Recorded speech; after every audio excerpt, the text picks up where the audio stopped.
Welcome back to Balderdash Academy. Our points are, I am in last place with 25 points. Next we have Molly with 200, Marie with 275, Nate with 375, and Randy with 400. It is still anybody's game. And it is now time for our second pop quiz. This pop quiz is from the head of STEAM, Professor Nate Green. Nate, what do you have for us? All right. Thank you guys for coming back. You're welcome. Sorry, I had a little Kirk and tonic or whatever it was. Where's your bill? Where's your bill? Kirk and bit. So there was a time when the bubonic plague had an outbreak during the not 1960s, but the 1600s. And it kind of hit, it hit Germany, Italy, Moscow, so when it hit Italy, they had to, well, all of those places, but I'm talking about Italy here. They had to do some social distancing. And now sit down for this. There was no Uber Eats. There was no Grubhub. There was no 2 Dine In or any food delivery services like that. So the residents of Florence, Italy needed their booze and they needed a way to get it while socially distancing. So here's my question. What did they do during this outbreak in order to help them get their liquor? Which is now the same thing they're kind of revitalizing today in Italy and using for the same reason. Now that that's kind of mulled over for a bit, let's start. We never start with Bob. Let's start with Bob. Sure. I recently read the article all about this on the streets of Venice, I believe, or it might have been Milan. And I thought it was ingenious bringing back technology from the Middle Ages, technology that we forgot after World War I, and that's the booze pigeon. So what they do is they would take tiny little flasks and tape them, tie them, ribbons, whatever, to a pigeon's legs and send them to the recipient. And this was good in the Middle Ages for 2 reasons. Not only did you get your liquor, but you also got dinner delivered. Some assembly required. Oh. No! It's squab. We've all had squab. Come on. I don't know. They only had enough money for a one-way ticket. Molly. One way.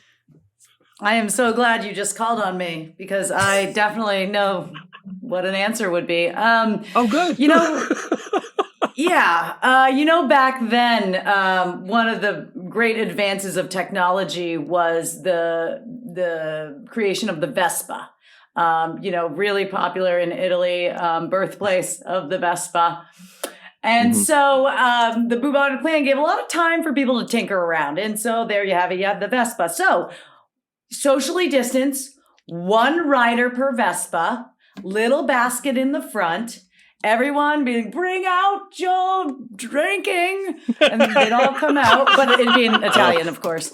And they'd all come out and then just basket and toss, basket and toss, basket and toss. And then they'd have a lovely charcuterie board. Was that a charcuterie board? Was that what that was? Yeah. Okay. All right. Yeah. So we have charcuterie, high-class Lunchables. Charcuterie. Randy, how did they get their liquor during the socially distanced bubonic plague? Well, these days we use cell phone technology, and you have cells all over the place, and whatever cell you're closest to is the cell that your phone is being serviced by. And back in the day, way back in the day. Sure. Yeah, they actually borrowed some technology from the French, and they had a series of trebuchets set up in a cell fashion, so they could point. And it was on like a turnstile, like a railroad turnstile. And they could turn it 360 degrees and say, Antonio is, 100 yards that way. Or maybe he's 100 miles that way, or 100 kilometers that way. And And It's would just 100. a series of, they'd put the barrel in and, they'd wrap it in a little bit of burlap to try to protect it, but didn't really do much. And they would just launch it, and they had a little note on it saying, "Hey, send this to Antonio." And they would just launch and launch and launch, and they would finally get there. Nice. Antonio, such a lush. Medieval t-shirt cannon full of booze. I like it. Exactly. Yes. And Marie, what's your story that you're going to stick to? Well, when I was 15, my aunt got married in Las Vegas at the Venetian Hotel, so I know a lot about Italy. And at this wedding, my aunt took a gondola ride, and the gondolas were how people maintained the distance. They would just tell the gondola guy the day before what they wanted the next day. Gondola guy would come by, drop their booze, be on his way. No touch, no socially distanced, easy. The requesters of the booze would leave their money on the end of the dock. The guy would drop the booze and take the money and on to the next stop. Gondola guys. Through the rivers of Florence, Italy, we have gondola ice cream truck alcohol wagons. Got it. All right, so we have, I'm going to go backwards because the last ones are the easiest to remember, and I didn't write them down. We have alcoholic gondolas, gondola guys. That was they had a nice graphic there, gondola guys with a cup of wine. Then we have the medieval t-shirt cannon full of booze going to multiple people named Antonio. That was Randy. Molly, we have, this is where it gets harder to remember. We have the Vespa scooters, which were, of course, created in the 1600s in Italy. The one good thing to come out of the plague. The one good thing. Yes. And then we have Dash and Dine with Bob's pigeon-carried booze that you can then eat the pigeon. So all of those are correct answers is not what I'm going to say right now. But they are answers. So how would you like to score this before I kind of let the cat out of the bag here? All right, let's see. Booze cannon or booze pigeon? I like them both a lot. So we're going to go with 100 points on each of those. The Vespa toss is awesome, especially way, way back in the day.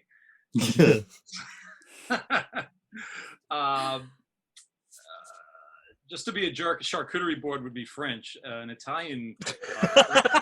It was an alliance. It was an alliance. Italian collection of dried meats would be called a salumi board. Yeah, that's what I said. The salumi board. But anyway, we'll give Molly 100 points.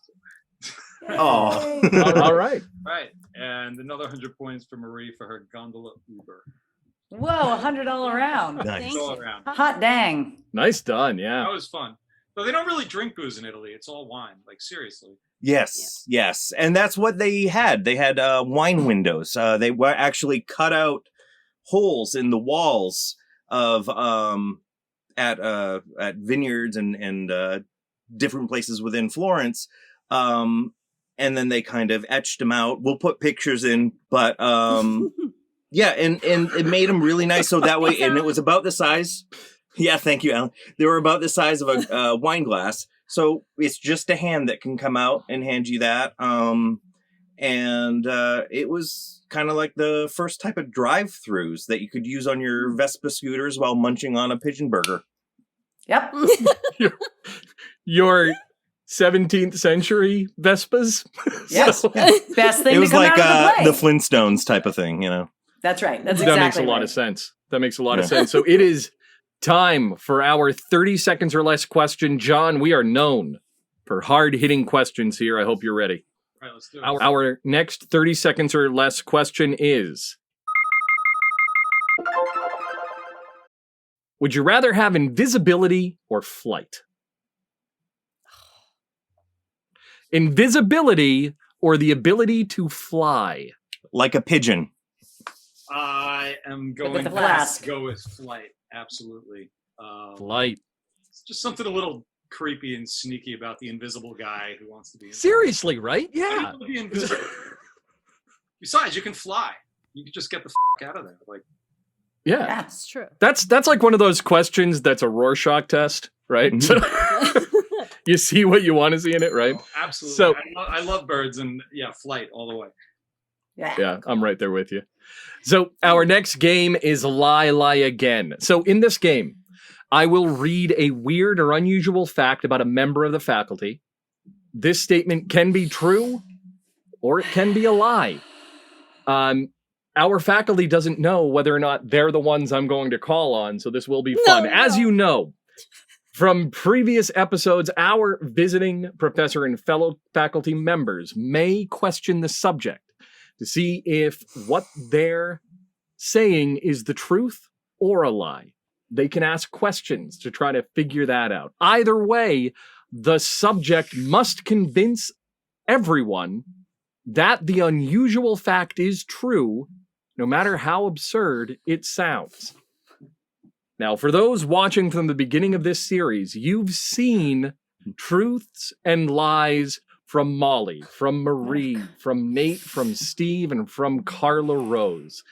But what you haven't seen is one from Randy. So, our own Randy Hunt is known for many things.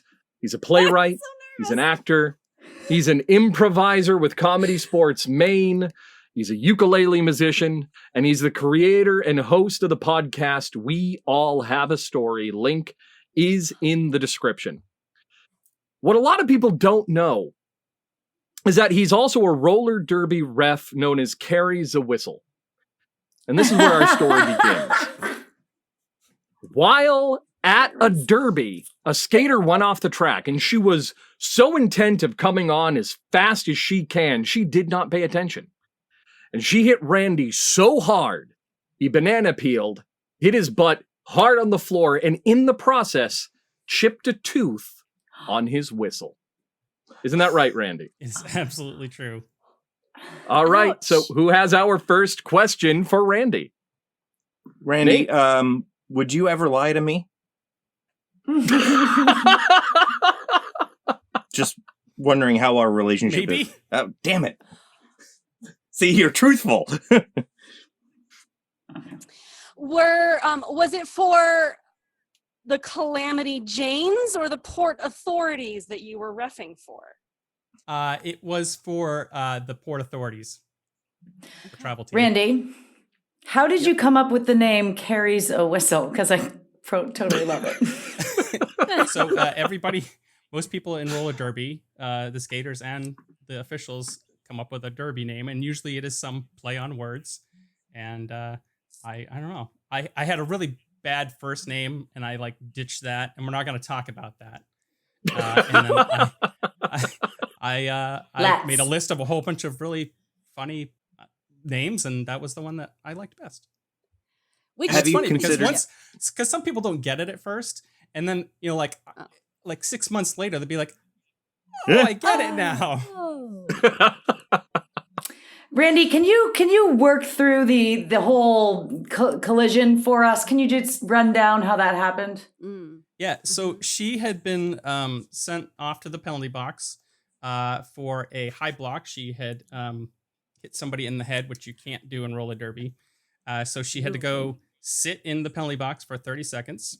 And she was really mad at herself because skaters don't like getting penalties. They can only get 7 before they're out of the game.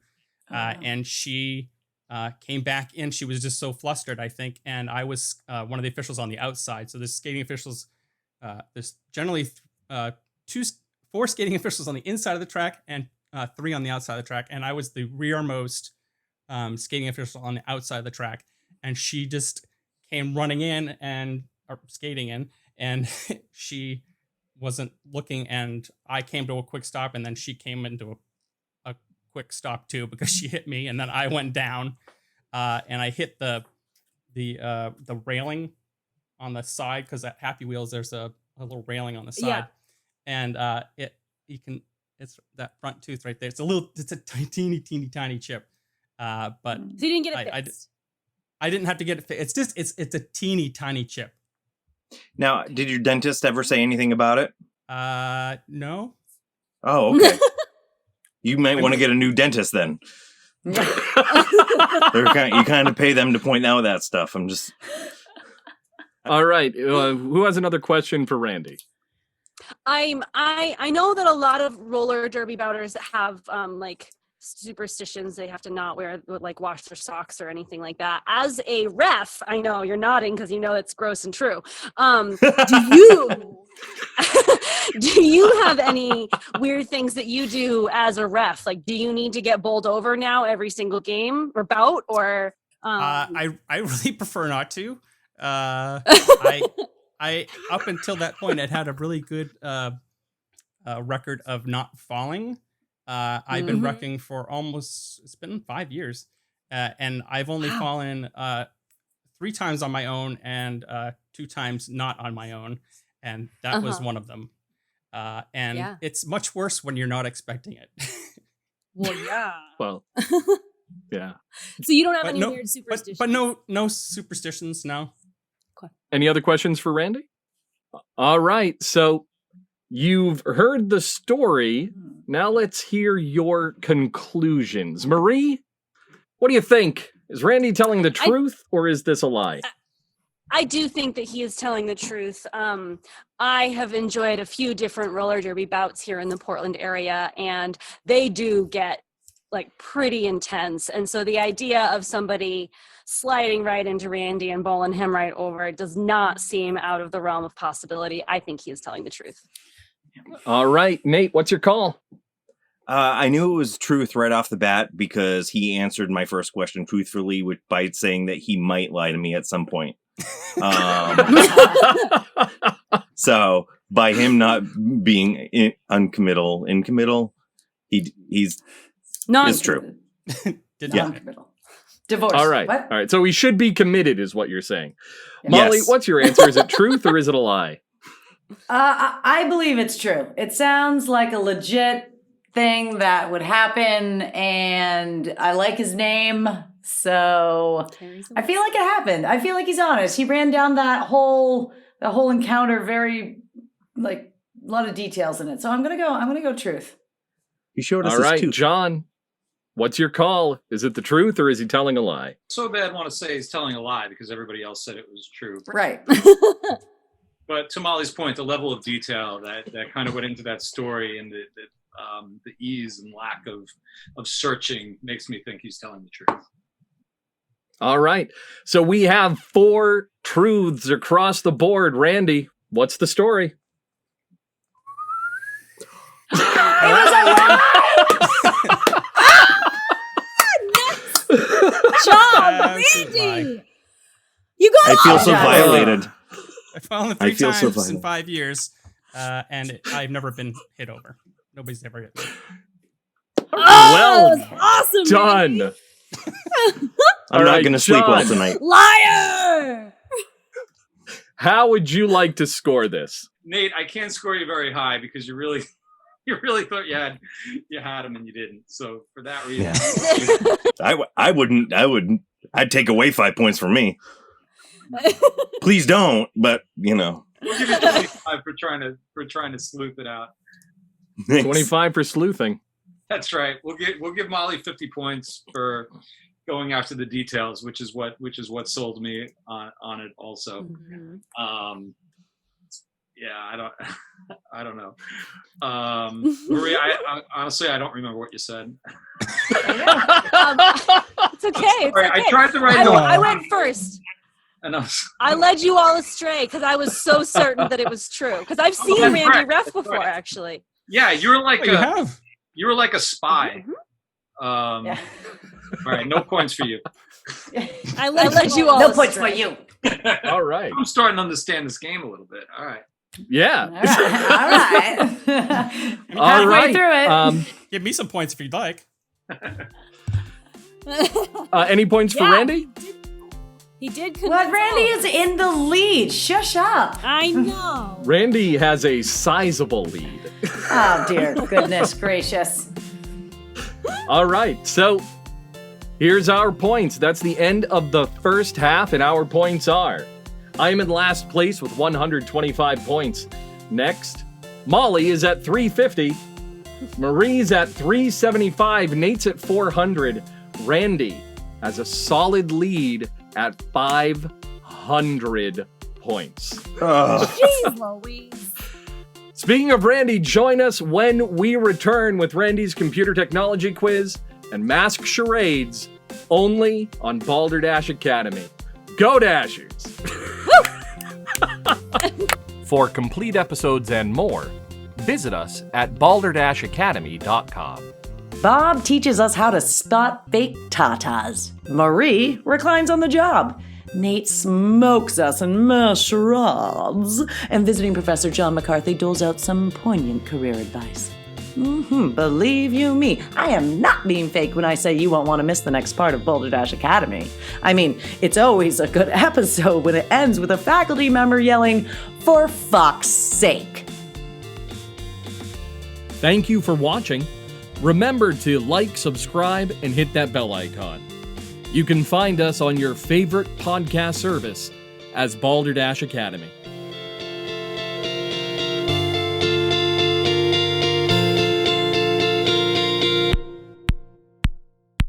Go Dashers!